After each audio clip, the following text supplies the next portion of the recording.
This episode is brought to you by the Sterling Soap Company. I'm a big fan of shave soap. I've been using different brands for years, and I recently gave Sterling's shave soaps a try, and I've been very happy with the results.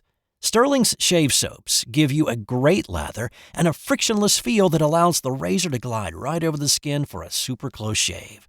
No skin irritation and a clean, refreshing feel with no soapy residue after.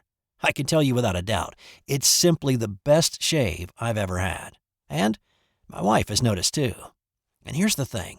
With the ability to purchase 1-ounce sample pucks, you can try out different scents to find the right one for you. Give Sterling Soap a try today. Visit sterlingsoap.com. That's STIRLING soap.com. This day in sports history. Hey, this is Steve White, the host of This Day in Sports History. Thanks for joining me today. Apologies for the voice. My throat has been affected by a recent cold, although maybe I should lean into it with a John Facenda impersonation. The autumn wind is a pirate, blustering in from sea. With a rollicking song he sweeps along, swaggering boisterously. Never mind that. Only John Facenda could do it that way. Oh. Well, it's December 4th, and on this day in 1988, Barry Sanders put on a show, that NFL Films probably could have made a story out of, because the show that he put on for a crowd that mostly did not understand what they were seeing was simply one for the ages. Barry Sanders made a career out of baffling would-be tacklers, leaving many grasping at air in a vain attempt to bring him down. Not only did he do that in great measure on this day, but the folks sitting in the stands were also not really certain what they were watching. Oklahoma State and Texas Tech, along with the Grambling Band and the Miami Dolphins cheerleaders, were all in Tokyo, Japan for this game. This was the Coca Cola Classic, which was an annual game between two college teams played in Japan beginning in 1977, and it ran until 1993.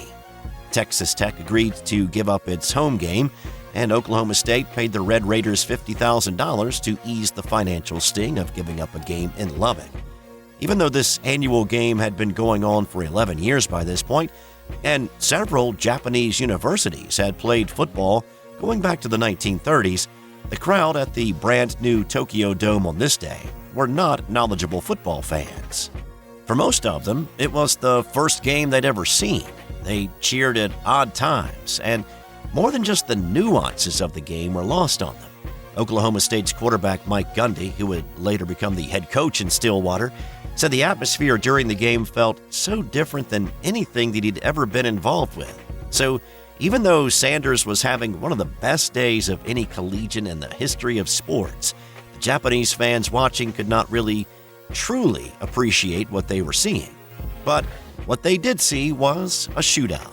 Now, Sanders' day got off to a really early start, and I'm not talking about in the game. He'd been hauled out of bed in the early morning hours of the team hotel to go to a local television station for a satellite appearance during the Heisman Trophy presentation. Of course, Sanders won the Heisman nearly 7,000 miles away from the Downtown Athletic Club in New York City. Sanders was just a junior at the time, and what he did in the game was what everybody would later see when he became a Detroit Lion. He took handoffs, found a tiny sliver of a hole and bust through it and dodged linebackers for double-digit gains. He took tosses, turned the corner, and he made defensive backs look ridiculous. And he caught swing passes from Mike Gundy and turned them into points. Sanders rolled up 257 yards rushing and over 300 all-purpose yards. He scored 4 times, too. Now, the Texas Tech Red Raiders had an aerial attack to match Sanders' ground game, and the game went back and forth until Sanders capped the day with his final of his 4 touchdowns to give Oklahoma State the 45-42 win. This game closed out the regular season for both teams, and since the NCAA was not counting postseason bowl games in career stats yet, it makes Sanders' 2,628 yards that set the NCAA record for rushing yards in a season even that more impressive. That number is still the record, as is his 239 yards per game average that season. He finished the year with 39 rushing touchdowns, which is still number one, but it's now shared with Wisconsin's Monty Ball, who equaled that back in 2011. On this day in 1971, the fifth-ranked Penn State Nittany Lions brought their 15-game winning streak to Knoxville to take on the number 12 Tennessee Volunteers. Prior to this one, the Majors family was recognized for their contributions to the volunteer program. Johnny Majors had played tailback for Tennessee in the 1950s, and he finished as the runner-up in Heisman voting in 1956. At this point, Johnny was the head coach of Iowa State, but he would come back home to coach the Vols beginning in 1976. His brother Billy had played for the Vols in the mid to late 50s and went on to play for the Buffalo Bills before coming back to Tennessee as an assistant coach. His other brother Bobby was the youngest of the Majors boys. He was a senior on the 1971 team, playing defensive back and returning kicks. In this game, Bobby returned several kicks and racked up 195 return yards, including a 44-yard punt return for a touchdown. He also helped on the defensive side that forced 6 turnovers. Conrad Graham had a 76-yard scoop and score in the first quarter to put Tennessee up early. Linebacker Jackie Walker had a pick 6 for another volunteer score. The Nittany Lions had been the most prolific offense that season, but they seemed to butt heads with a brick wall most of the day. Tennessee won easily, 31-11. The loss ruined Penn State's shot at a national championship. So they wound up in the Cotton Bowl against Texas instead. Tennessee went on to beat Arkansas in the Liberty Bowl a few weeks later. On this day in 1977, the Tampa Bay Buccaneers may have looked like the best team in the NFL, but they sure didn't play like it. I mean, who can deny that when the creamsicle-clad Bucs came running out of the tunnel, that they didn't look sweet in those unis? But once the ball went into the air, they played like the lovable losers that they were. This was year number 2 for Tampa in the NFL, and they'd yet to win a regular season football game. They'd won in the preseason, but those games don't count for anything, so here they were in Week 12 of the regular season, losers of their previous 25 games, taking on the Chicago Bears. The Bucs actually played some good football in this one. The Bears' Walter Payton was chasing the 2,000-yard plateau with the hopes of passing O.J. Simpson by the end of the year. He needed some big rushing days in the last 3 games, but he didn't get it against Leroy Selman and the Bucs defense. Payton carried the ball 33 times for 101 yards, and he scored the game's only touchdown in the fourth quarter. The Bucs had Ricky Bell carrying the rock for them that day, and he set a franchise record with 95 yards rushing. Selman disrupted the Bears' passing game as well, sacking quarterback Bob Avellini twice. The Bears won 10-0, and it was Tampa's 26th consecutive loss. Now, that losing streak is still the NFL record, but a new dawn was on the horizon the following weekend. Are you a hockey fan? Then you'll love Eric Zweig's new book, Hockey Hall of Fame True Stories 2. It's a treasure trove of untold tales, bizarre incidents, and captivating trivia that will leave even the most devoted puckhead astounded. The intense rivalries, epic showdowns, and historic clashes that shaped the NHL's early years, it's all in there. Zweig uncovers the true stories that helped shape the sport, ensuring that you will never look at hockey the same way again. Check out Hockey Hall of Fame True Stories 2 on Amazon or wherever fine books are sold. On this day in 1960, Johnny Unitas threw 2 touchdown passes against the Detroit Lions, setting a mark that would stand in the NFL record books for more than 50 years.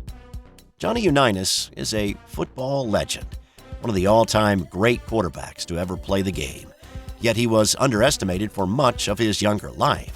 Most colleges thought the 6-foot, 145-pound high school Unitas was too small to play in college. His dream of playing at Notre Dame was dashed when head coach Frank Leahy told the too skinny Unitas that he'd get murdered if he played in South Bend. So he wound up at Louisville. The Pittsburgh Steelers drafted him, but they didn't think he was smart enough to run a pro offense. When he signed on with the Baltimore Colts in 1956, however, Coach Weeb Eubank saw promise in the now 6-foot 1-inch, 190-pound Unitas and gave him a chance. Unitas led the Colts to NFL championships in 1958 and again in 1959, and he was instrumental in Baltimore's win in Super Bowl V. But on this day in 1960, the touchdown passes that Unitas threw to Lenny Moore marked the 47th consecutive game in which he had thrown at least one touchdown pass. The game that day was also spectacular. Moore's second TD of the day was a diving catch in the end zone, giving the Colts the lead with 15 seconds to play. Colts fans were so excited, and figuring the game to be over, they rushed the field, mobbing Moore and others. Order was finally restored, and the Lions came back on the field. Now with just 4 seconds remaining, Earl Morrill connected with Jim Gibbons, who sprinted the distance to the end zone, shocking the Colts and silencing the crowd at Memorial Stadium. The Lions won 20-15, and that loss deflated the Colts. The following week, Baltimore was on the road at Los Angeles to play the Rams. The Colts played a lackluster game and lost 10-3, snapping Unitas' consecutive games touchdown streak. The 47-game streak would stand alone for 52 years until New Orleans' Drew Brees topped it and bettered it by a few games in 2012. Brees' streak was stopped at 54 games, which is the current record. Unitas' record was more than just a spectacular number, though. He became the league's most popular player during that stretch. He revolutionized the quarterback position, and the streak helped raise fan and media interest in the game to a point to make it sustainable. Also on this day in sports history in 1961, Floyd Patterson knocked out little-known and less respected Tommy McNeely to retain the heavyweight title. This wasn't much of a fight at Maple Leaf Gardens in Toronto. The first 2 rounds were a lot of clinches and soft punches. Patterson came out in the 3rd round and knocked McNeely down 5 times, and yet the fight continued for another round. In the 4th, McNeely's best shot was a headbutt that stung Floyd a bit. Patterson came back, though, and knocked McNeely down another 3 times before ring official Jersey Joe Walcott called the fight 2 minutes and 57 seconds into the 4th. It was not an impressive performance for the champion in defense of his title against a guy that most thought he shouldn't have been fighting in the first place. Sonny Liston fought that same night in Philadelphia, and he watched Floyd's fight with McNeely from his dressing room. He was itching for his shot at the title, a shot that would come the following September. And time now for today's Nothing to Do with Sports fun fact. In 1892, Argentina's Francisco Rojas was the first person to ever be convicted from fingerprint evidence. After the murder of her 2 children, she pointed the finger at her neighbor, but a bloody fingerprint found on a door in her home was confirmed to be hers, and when confronted with the evidence, she confessed to the crime. That's all for today. I'll have more tomorrow on This Day in Sports History.